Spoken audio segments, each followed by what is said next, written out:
Okay, first of all, it seemed like a normal apartment. When we got inside, he turned off burglar alarms. I asked him why. First, it was a foul odor, okay? Tell us about that. What kind of an odor? It was just like an odor. I didn't quite know what it was. You know, he told me a sewer pipe had broke and management would take care of it. Now, you're fully clothed, Yes. okay, and you're sitting on a couch, Right. and he talks to you about this posing, and you weren't sure you're going to do it. Right. How much had you been offered to do the posing? $100. Okay. And when he brings you the beer, he brings you rum and Coke? Yeah, he brings the beer first, and then he brings the rum and Coke. Okay, when you start talking about the fish in the fish tank, do you bring that up or does he? He does. And what do you do when he does that? I turn to the right, like the fish tank is here. I'm turning all the way over here. You turn to your right to look at it? To look at the fish tank, right. And when that happens, what happens to you? All of a sudden, a handcuff and a knife is pulled on me. Handcuff is placed on your body? Where? On my left wrist. And you see a knife? Yeah, the knife, yeah. Now, at that moment, what do you do? First, I feel fear. Then I ask him what's going on. You know, this is not necessary, you know, to pull a knife on me at that Are you moment. afraid? Yes. Do you have any reason to know why he did that? None whatsoever. Did you have any idea at that time it was going to happen? No. Did that room have a TV set in it? Yes. Was there anything going on the TV? Yeah, the Exorcist movies was playing at that time. There was an Exorcist movie on. Yeah. You know which one of them? The name, I'm not sure. I think it's 3. I'm not sure which one. So there was a movie. Did you know it to be part of television or a VCR? VCR, normally that's not on regular television, so I thought it was VCR. You knew there was a movie showing. Right. Did you see him put it on, or was it on? No. When we first got into the apartment, he went through the back to the back bedroom. Maybe he put it on then. I'm not sure. Okay. And then what happened? You're both sitting on the bed? Yes. Are you still in handcuffs? Yes. Is he holding the handcuff? Right. You still have the knife? Right. Is it pointed at your side, as you've told us before? Right. You trying to be cool? Very much so. You're not fighting with him? No. What's your intention? What are you planning on doing? Getting away. I was contemplating on at a point jumping out the window. I was basically talking with this person, trying to let him know I was his friend. As you were sitting there on the bed, when he had you by the handcuff and a knife at your side, at that time, which would have been maybe 7 o'clock, Something like that. what impression was made upon your mind by the conduct, action, manner, expression, and conversation that you observed of Mr. Dahmer? His frame of mind is what you want to know, right? Okay, he acted. At times he would go through like different changes with me, you know. Tell us about that. 1 minute he's like nice, and then he was telling he didn't want people to leave him or abandon him, things of this nature, you know. Yeah. Well, what did you think about him as a person? What impression was made on your mind of this fellow that you're dealing with here? Yeah. That at times he wasn't himself, and then at times he was like a nice guy, you know. He would come and go different times, you know, throughout the whole time. Then he would like sit, being quiet at times, watching the movie, wanting me to watch the movie, you know, and just doing little chanting sounds, you know. Did you observe him watching the movie and how he would react to the movie? Right, he would like just start rocking back and forth when he, you know, certain parts of the movie or whatever. You have to say, what did he say, Madam? It was like chanting in certain times and rocking back and forth, right? Tell us about his chanting. What was that all about? I'm not even sure, sir, but it was just like, I can't tell you the words. I couldn't understand what he was saying at that time. Can you mimic him? How it sounded? It was like a slow slur, like, some of that nature, some close like that, I'm not sure. Did it keep on for a period of time? Off and on throughout the ordeal. And how about the movement back and forth? How was that being effectuated? Just like back and forth, he would do it every now and then. You know? Just as you are rocking in Right, your chair. like this. And chanting. And chanting. Was there any parts of the movie that was going on that you saw that he said anything about? It was like the part about the preacher that used to be a preacher that had got possessed, and that it It would seem like he was like interested in that part. That part had his attention more than anything. Well, tell us about what you mean by that. What impressions were made upon your mind when this was going on as to had his attention? How did he appear to you? It appeared like it was like he wanted to mimic it or be like that part, you know, being demonized or whatever in that nature. I'm sorry, I missed you. Yeah, like he wanted that type of movie, that part, certain parts of that part interested him, you know. It was like he changed with it at times. Then he would get more aggressive, try to get me to handcuff myself, both hands. He's told me it made him feel more dominant. Okay, did you and he move off of the bed at any time? He told me to lay down, face down, put both of my hands behind my back because he changed again at that point, like he got more aggressive at that time. Okay, now, but tell us, did he still have the knife out? Yes, he still had the knife. And what did you do? Okay, I kind of like laid on my sides. For some reason, I guess God told me not to lay flat down or let this person handcuff me, so I didn't. So you were trying to stop that from happening, but you got down on the floor. Right. What did he do? He kind of laid across me, put his head across my chest at that point. What was he doing with his head? Pardon me? What did it appear to you he was doing with his head? What was he trying to do? Like he was listening to my heart, because at a point he told me he was going to eat my heart at that point. Said he was going to eat your heart? Yes, that's correct. So I suggested we sit on a couch. I had unbuttoned my shirt to try to make him feel more at ease. And then I just sat on the couch and he just started going out of himself again. Going out of himself? Yeah, he was like paying me no attention at that time. Like he wasn't there? He started the chanting again, and it's like just sitting there, you know. And then I just, for some reason, I said, well, I need to go to the bathroom again, and he didn't follow me at that point. So I reached up, I got up, and then I hit him, and I ran out. So you hit him? Right. Did you have any other belongings there? Yeah, I have my bag right there at the end of the couch. I sit in exactly the same place I sit when I went in there. So when you got up, he let go of your cuff to let you go to the bathroom again? He didn't even, he just let me stay there. I was going to go for the window. At that point, he didn't even have the cuff. It's like I wasn't even there anymore. And when you saw that, what'd you do? I just seized the opportunity. I said, well, at least I'm going to die trying. I'm not just going to sit here, you know. What'd you do, son? I hit him, and I ran towards the door, and he was right there, tried to grab me, get me back in there. And what happened?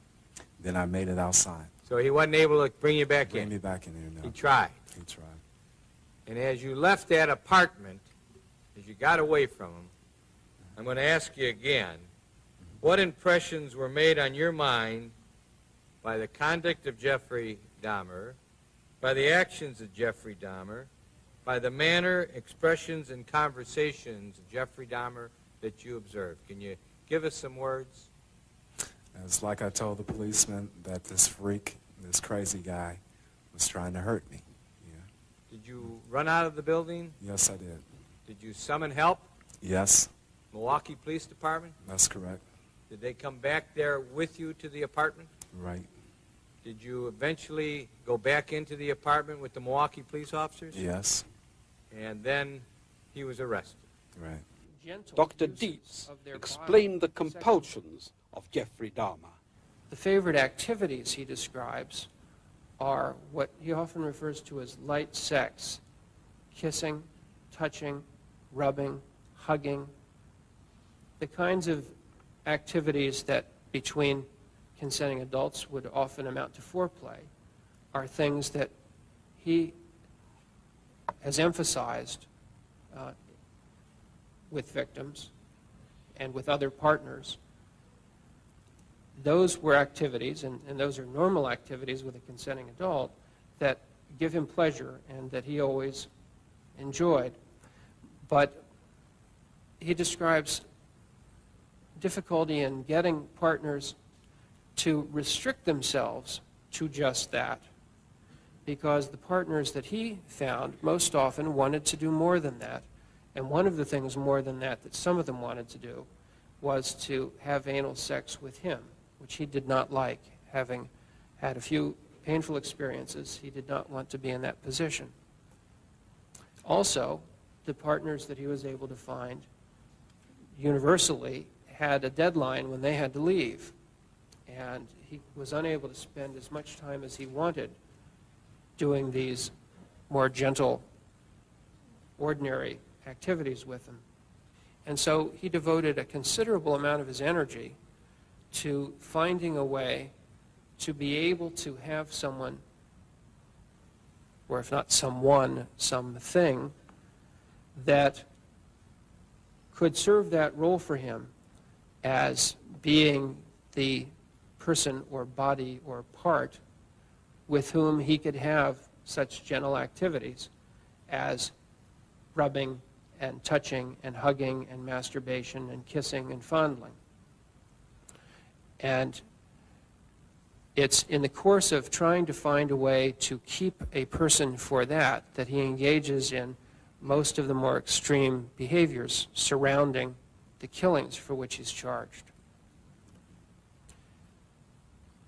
If I understood what Mr. Dahmer told me correctly, and we spent a lot of time on this during my examination, his preference, his first choice, would have been always to be able to have a living, breathing, consenting partner who permitted him to engage in all of these light sex, to use his term, activities that were his favorite. And in fact, he said to me that had any of the victims agreed to stay with him for several weeks, then he would not have killed them if they'd agreed to stay and do these things. And there were a few whom he found particularly appealing because the physique was so close to his ideal that had he been able to have a continuing relationship with those men, he felt he would have had no need for any of the rest of what he did, no particular desire to do it. So if he couldn't have them in that way, as a consenting, continuing partner, the second best way would be to have them in some other state in which they would remain with him and still be available for these activities. And the second choice that would be best for him, he thought, would have been if he could have had one of them whose will had been destroyed. And the two techniques he actually tried were, of course, drilling into the skull and injecting acid into the what he thought would be the frontal lobe region, and likewise drilling into the skull and injecting boiling water into the frontal lobe region. And Mr. Dahmer is not the first serial killer to wish to create sex slaves and to take steps to try to create such persons who would be available for his sexual use. His third choice, and one that he often got, really, was an unconscious partner, because someone who is unconscious but alive allows him to do all of those things that he likes to do. His next choice after that was that if he could find one man with sufficiently attractive physique to keep permanently while dead, that would be useful because he could do many of the things he wanted, though not quite all. And here what he considered was something he heard about on a TV show. When we discussed it, we both thought we might have seen it on 60 Minutes, but neither he nor I am sure of the particular show. But one show did something on people who freeze-dried their pets.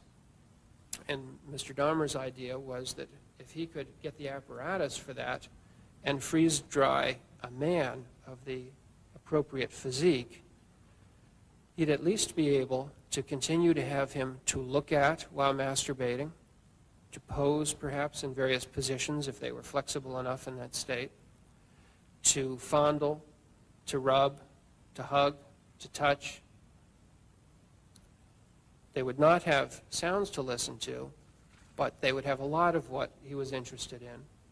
And he thought that if he'd been able to freeze dry one of the more attractive men, that he would not have had a desire for the other victims.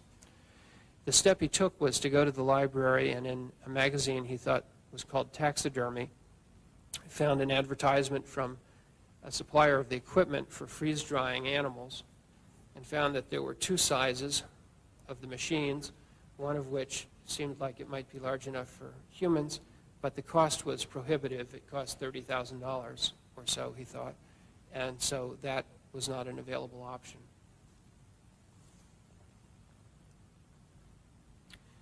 The next best choice was that of a fresh corpse. Now, the fresh corpse, like the freeze-dried person, has the problem of not having any sounds to listen to, but it has the additional problem that it will not stay fresh. Lastly, along this spectrum of people or bodies or parts under his control was the other uses he made of those whom he in fact had killed. And here he told me that he made use of the viscera for masturbation by opening the victims in the course of dismembering them. And there was a particular phase of dismemberment where he would stop sometimes to take photographs, sometimes to masturbate, sometimes both. And that was upon opening the abdomen when the abdominal viscera are first exposed. And he would masturbate while looking at that. And that was a long-standing image as far as I could determine. That was an interest he had had since late in high school. And this gave him occasion to make use of that particular image. And that's basically the spectrum of controlling another person. Now, to call all of that just necrophilia really sort of misses the mark, but it's the best word we have at the moment for it. And if Jeff Dahmer seemed normal enough on the surface, the court-appointed psychiatrist, Dr. George Palermo, explained why. All of us, so-called normal, let's say, have features of dependency. We have sadistic features at times when we are not too nice towards people that we do, we are with, we like, and so on. We have also fetishistic features because when someone of our dear ones dies, what do we do? Certainly we don't have a sexual fetishism, but we try to embrace even the dead body because of the importance we give to this dead body, this person who was dear to us and died. And that goes along with the borderline personality. Borderline personality changes mood from depression to elation. We all have these kind of things, not to that degree though. We are a composite of many facets, and we become sick when these facets become exaggerated. And that is what is called personality disorder. The jury had to decide whether he was sane or insane. So it was to be prison after all, not the softer option of a secure hospital. The jury's decision was read out 15 times, once for each count. Again, in the state of Wisconsin versus Jeffrey Dahmer, case number F912542, in a special verdict, question number 1. At the time the crime was committed in count 2 of the information, in regard to the death of Richard Guerrero, did the defendant, Jeffrey L. Dahmer, have a mental disease? Answer, no. The spectators now included high school parties, organized to remind youngsters of the perils of going with strangers, for fun or for money, and that this was no ordinary trial was emphasized by allowing the relatives of the victims to address the court and, at last, to confront Jeffrey Dahmer. My name is Shirley Hughes, and I'm Tony Anthony Hughes' mother. First of all, thank God and to give thanks to the judge and to Mr. McCann for the verdict that came in. I would like to say to Jeffrey Dahmer that he don't know the pain, the hurt, the loss, and the mental state that he had put our family in. But I'd just like to read a poem that a good friend of my son wrote. Tony thought you was his friend. He knew you. Why am I a victim in your cruel and rueful world, although I can't communicate with a loud voice? Listen to me anyway. Try to have mercy on my moans. Look at the tears roll down my face. See that each one is a cry for help. And realize my sign are showing you that I want to live. Tell me just what is it that I've done to you to make you such a monster, to make you such a maniac, to make you such a devil. My God, who are you? What are you? You have never shown me this side of you. I put my trust in you. I thought you were my friend until the end, yet I didn't know you as well as I thought. I never felt the end would be this way. Is there anyone that can help me? Mom, dad, sister, brother, someone, please help me. What's happening to me? Everything seems to be slowing down. I'm confused, I'm drowsy. My coordination have been contaminated. My friend, what is it that you is giving me? What is it that you're doing to me? I'm helpless. Is that a thrill to you to know that I can't fight you back? And that the hardest struggle in my life is fighting to keep my eyes open with the hope of seeing the dawn of a new day. Yet you have total control over me. My life is in the hands of once a friend, but now a total stranger who have become my worst nightmare. But one day I know you'll get caught. You think you're smooth at what you're doing. Remember, whatever's done in the dark, it will come to the light, and the whole world will know just how ugly a person you really are. Mom, I'm gone. My hope, my breath, my want to live have been taken away from me unwillingly and emotionally. I know that there's a dragon piercing your heart day and night because of this, but yet I'm not far away. When you get cold, I wrap my arms around you to warm you. If you get sad, I'll softly grab your heart and cheer you up. 2 fingers and 1 thumb means I love you in sign language. My son was deaf. When you cry, take 1 teardrop and place it outside your window ledge. And when I pass by, I'll exchange it for one of mine. 2 fingers and 1 thumb, Mom. My name is Dorothy Straughter. I'm Curtis Straughter's mother. I didn't have nothing prepared to say. It's just a few things that I would like to say. You took my 17-year-old son away from me. I'll never get a chance to tell him that I loved him. I'd have a chance to tell him that I loved him the last time I saw him, which will be a year tomorrow. You took my daughter's only brother away from her.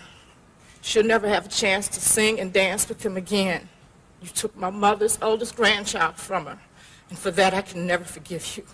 I'm a J.W. Smith, brother of Edward Warren Smith. Edward Warren Smith tried to be Jeffrey Dahmer's friend. As a result, he lost his life. Mr. Dahmer, Eddie's gone now, the victim of your senseless killing. Where do we go from here? We ask ourselves. Why did this happen to a person like Eddie? He gave so much and asked so little. All he wanted was a chance to be himself. A chance to be happy. When all the facts are known, we hope that society will have gained some knowledge that will help prevent a tragedy such as the one Eddie suffered. There was no sacrifice too large or too small for Eddie. He truly loved giving and gave of himself abundantly. My name is Inez Thomas, and I'm the mother of David Thomas. You know, I don't understand how a person could really harm a person and to say that, well, I did this because he wasn't my type. Well, if everybody go around doing something to somebody because it's their type, this would be a sad world today. And I just feel that this man should never be able to walk the face of the earth or to be able to harm anyone else again.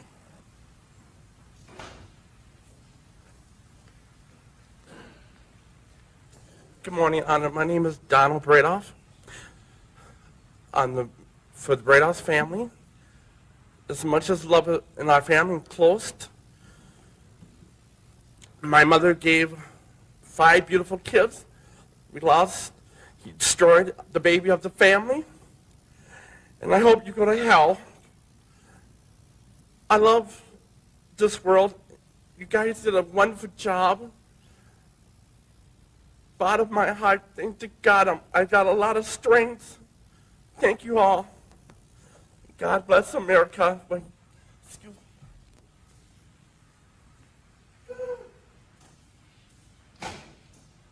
My name is Rita Isbell, and I'm the oldest sister of Errol Lindsay.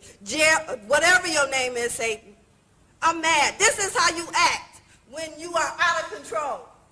I don't want to ever see my mother have to go through this again. Never, Jeffrey. Jeffrey, I hate you, motherfucker. I hate you. This is out of control. Don't fuck with me, Jeffrey. I'll kill you. God damn it. Look at me, motherfucker. I can kill you. What's your name, Pat? I can kill you. The court will impose the mandatory life sentence plus an additional 10 years on the habitual criminality. Count 2, life imprisonment plus 10 years consecutive to count 1. Count 3, life imprisonment with the date of parole eligibility 70 years from the inception of that particular sentence. I don't have all the numbers that I can't work it out, but it'll be 70 years from the beginning of that sentence, which will be consecutive to count 2. Count 4, life imprisonment with a parole eligibility to be 70 years from the commencement. Count 15, life imprisonment with parole eligibility to be 70 years after the inception of that sentence to be consecutive to count 14. I believe I have, and I intended to follow the recommendation of the state. I could have said something different which would have had the same impact. I really see nobody gains anything by just to say more and more years. The important point is that the sentence is structured in such a way that this defendant will never again see freedom. Your Honor, it is over now. This has never been a case of trying to get free. I didn't ever want freedom. Frankly, I wanted death for myself. This was a case to tell the world that I did what I did not for reasons of hate. I hated no one. I knew I was sick or evil or both. Now I believe I was sick. The doctors have told me about my sickness, and now I have some peace. I know how much harm I have caused. I tried to do the best I could after the arrest to make amends, but no matter what I did, I could not undo the terrible harm I have caused. I feel so bad for what I did to those poor families, and I understand their rightful hate. I decided to go through this trial for a number of reasons. One of the reasons was to let the world know that these were not hate crimes. I wanted the world in Milwaukee, which I deeply hurt, to know the truth of what I did. I didn't want unanswered questions. All the questions have now been answered. I wanted to find out just what it was that caused me to be so bad and evil. But most of all, Mr. Boyle and I decided that maybe there was a way for us to tell the world that if there are people out there with these disorders, maybe they can get some help before they end up being hurt or hurting someone. I think the trial did that.